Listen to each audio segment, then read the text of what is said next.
What's going on, moviegoers? If you're new to the channel, my name is Christian. Welcome to Serial Productions. Boy, do we have some some extremely hot topics to talk about. We're talking all the drama evolving around The Wrap's new article with Dwayne "The Rock" Johnson from his movies called Red Notice and Red One, you guys.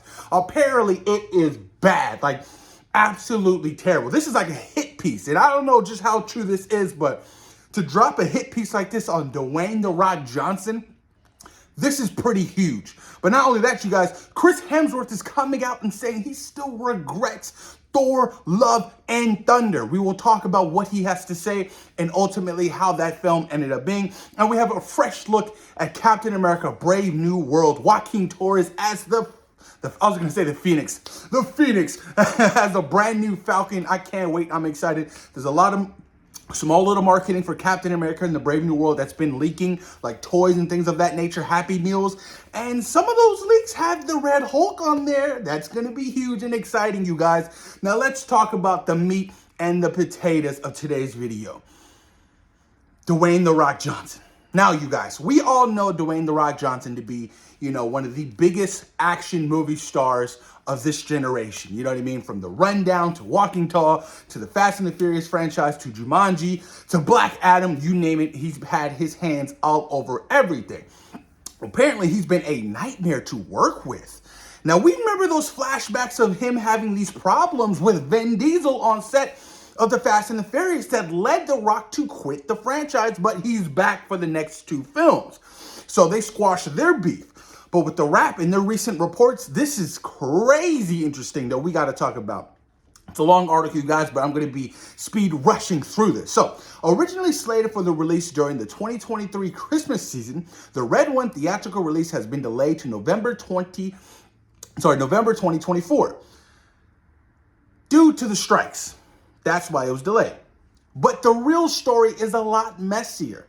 Production issues ranging from Johnson's chronic lateness and lack of professionalism on set to producers and experience cost on the movie, co-starring Chris Evans and J.K. Simmons, to spiral up to the final budget of over $250 million.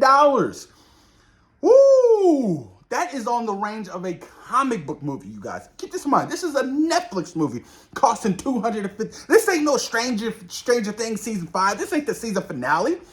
This is wildly expensive, you guys. So according to more than a dozen insiders directly involved with the project, the Red One production was a perfect storm of problems compounded by an inexperience of the film's lead producer and Amazon GM's future and production executives Julia Rappaport and Glenn Glanor, who were overseeing the project. Insiders told The Wrap that Johnson showed up as much as 8 hours late on set. Holy shit, 8 hours late. That is huge. If I'm 8 hours late to work, guess what? My ass is going to get the chopping block. But when you're a big star like Dwayne "The Rock" Johnson, you get all these kind of these privileges, and it's really unfortunate. So forcing the crew to shoot around him on some days. On previous films, Johnson has made a habit of peeing in a water bottle to save some time, upsetting crew members. What the hell? On set away from his trailer, if he needs to pee, he doesn't go to the public bathroom, said one insider who knows the movie star well. He pees in a Voss water bottle, and his team or PA has to dispose of it. A Voss water bottle. That's a glass water bottle if you guys haven't drank the water Voss. And it's a pretty big one if if you're getting the bigger size. That is wild. Dwayne, just go use the bathroom like a normal person. Come on, have some kind of ethic. Have some kind of dignity. If this turns out to be true. In a statement to The Wrap, a spokesperson for Amazon MGM denied that there were any on-set issues with Red One or delays caused by Johnson's lateness or $7 in experience, which caused the film to budget the balloon. The film budget to balloon.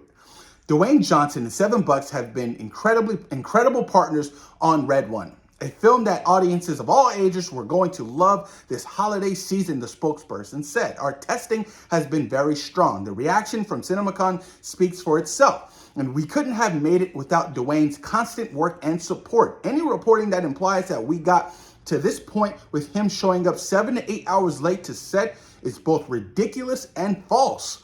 On set of Red One, Johnson's pattern of lateness proved more damaging. Johnson was late on average to 7 to 8 hours per day and missed several entire days of production, ballooning costs by at least $50 million, according to 3 insiders who insisted on their anonymity for fear of being fired. This was a fucking disaster, said one insider. One day, Dwayne didn't show up at all, and production crew was forced to shoot around him, the insider added. Dwayne truly doesn't give a fuck, one insider bluntly said. In response to the questions from the Wrap, 2 sources close to production and one close to $7 all insisted that Johnson averaged no more than 1 hour late to Red One set. I'm getting a lot of conflict of interest. Some insiders saying he's an hour late. Some insiders saying he's 7 to 8 hours late. One source close to Amazon and MGM said that the budget never veered far from the figure Amazon greenlit the movie at, $250 million. It is completely normal for there to be budget fluctuations with 15% of the target, which is exactly what we experienced, one person said. Johnson's behavior had led to confrontations with co-stars, most famously with Vin Diesel. Vin has been having problems with The Rock because of The Rock keeps showing up late for production, an insider told the People. During their work together on set of the Fast and Furious franchise, sometimes he doesn't show up at all, and he's delaying the production. During production of the fall of the 2020 Netflix title Red Notice, Ryan Reynolds was so infuriated with waiting 5 hours for Johnson, they had a huge fight, according to insiders. Johnson then stormed off set. The 2 stars didn't speak for years until they recently patched things up. Ooh, damn. Yo, if you're fighting Ryan Reynolds on set, Ryan Reynolds, the most beloved human on earth, it seems like, then there are some massive problems. Like, how do you upset Ryan Reynolds? He looks like the most lovable person to be around, honestly. From his whole persona, the way how he carries himself. Yo, man, look, I don't know how, like I said, this is being reported, so we don't know if this is 100% true. But if you're seeing or hearing insiders from different sets like Fast and the Furious, Red One, Red Notice, saying the same things, then you kind of got to believe it, right? Not everybody can be lying on Dwayne "The Rock" Johnson. And you have to realize he is an extremely busy man with his companies, his brands, his tequila, his energy drinks, his Under Armour, his wrestling. He's busy. Maybe The Rock needs to step back a little bit and focus on one thing at a time. So when you're on set and you're shooting a film, only focus on that particular film at that time. Hire other people to handle your other businesses and, the hands that are investments and all that good stuff. Focus on one task at a time. Maybe he's not a good, multitasker. That's what it seems like. He's showing up to set always late. That's wild, man. But damn, y'all, The Wrap put out a hit piece on The Rock. Let me know what you guys think about it. Moving on to the next topic, you guys, we got to talk about Chris Hemsworth and his recent comments on Thor, Love, and Thunder. Downey calls Hemsworth's work in Ragnarok, Infinity War, and Endgame a formidable hat trick. But then came Love and Thunder, for which Hemsworth still can't forgive himself. I got caught up in the improv and the wackiness, and I became a parody of myself, he says. I didn't stick the landing. Now, we can all agree that Thor, Love, and Thunder is definitely a bottom-tier MCU film. One of the worst projects to come after the Infinity Saga. That's personally how I feel. I felt like it was just so extravagant, way over the top compared to what we got in Thor Ragnarok. Maybe Taika went full Taika in this film, and that was a bad idea. Maybe he still went Taika in Thor Ragnarok, which is a rebirth of the character, which we all loved. But he still had some kind of shackles on him, so he couldn't go full Taika in Ragnarok. But with Thor, Love, and Thunder, they were like, Ragnarok was such a massive hit. Do whatever you want. Write whatever script you want. Have fun with it. And obviously, it shot themselves in the foot because the film was a disaster. It honestly, it made money. You know what I mean? It wasn't a disaster at the box office, but fans and critics didn't enjoy it. They didn't. I thought it was a step back for the character. I think, you have Christian Bale as Gore the God Butcher, and you butchered that shit. You know what I mean? Why didn't we see Gore kill many more gods and really dive deep into more of the lore of Gore and, you know, his presence? Like, it was a huge missed opportunity. The film didn't take itself serious. You look at the third act, you have a bunch of kids fighting in the third act. I was like, what is this shit? With what Anthony and Joe Russo did with Thor in, you know, Infinity War, going into Endgame, was perfect. It was perfect. Some of the best Thor we've ever gotten. And then to jump forward to Thor Love and Thunder, this parody of the character who's all jokey, who's doing the splits and screaming in the beginning of the movie, it was such a misfire. And Chris Hemsworth still wants to deliver one more Thor film for the fans. And I think if you're going to do a Thor versus Hercules film, you go full dark. You do a tonal shift for this character yet again. I feel like Thor and his shifts have been so metaposed. You know what I mean? Like happy, sad, joyful, dark, gritty. You know what I mean? It's like I feel like they still don't understand the character of Thor. And it's kind of frustrating because he's been playing this character for how long? Since 2011, y'all? It's been such a long time. And they still haven't gotten a grip on the character. So I feel like you utilize their darker tones. You utilize the seriousness and the mythology of Thor moving forward. I love the fact that Thor was so mentally combobulated and, you know, Endgame. He was broken. You know what I mean? I love that stuff. He lost Asgard. He lost, you know, his people, his brother, his mom, his dad. Why not utilize that and capitalize off that? Because if you look at Thor Love and Thunder, it doesn't look like a guy who lost his brother, his mom, his dad, Asgard. It looks like a holly jolly guy. Hey, fool. I love both hammers. They're so, it was so over the top. So, and, you know, and I appreciate Chris Hemsworth coming out and, you know, talking about this and being, you know, real with the fans and admitting to, you know, the faults and the, you know, the issues that Thor Love and Thunder had, you know. And I would not bring, and I'm not throwing shade at Taika. Taika's still a great director. He's still phenomenal.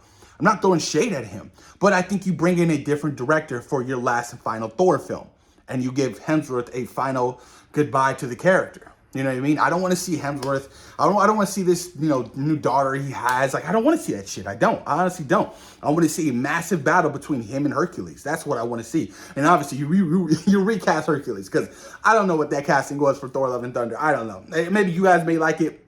It's a dude from Ted Lasso. I've never seen Ted Lasso, but I wasn't a fan of it. I was like, what is this? What are we doing here, you guys? It was bad.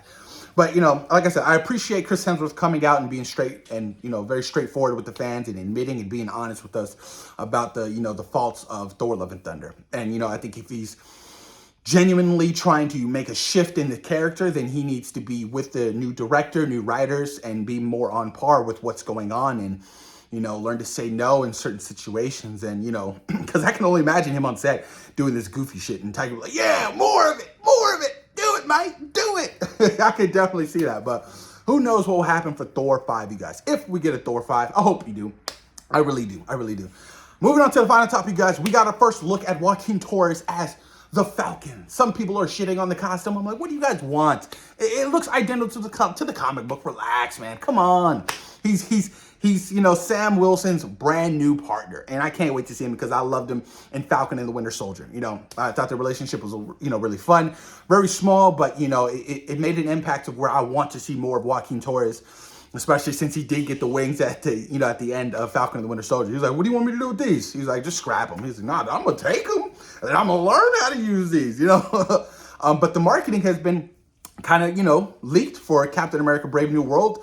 You know, we got our first look at the Red Hulk I saw, and I was like, oh, that's a massive leak. I don't know if Marvel wants that out, but everybody kind of knows that Thunderbolt Ross is going to turn into the Hulk eventually in this movie, and there's going to be a massive battle with the Hulks. You know, it's going to happen eventually, and you can't hide it. But I'm excited for Captain America Brave New World. Hopefully with the reshoots still happening, you know, that they're able to fix whatever problems they had for this movie, and, you know, they're able to put it on the level of Winter Soldier and Captain America Civil War, and, you know, we can give my boy Captain America, Sam Wilson, some respect on his name.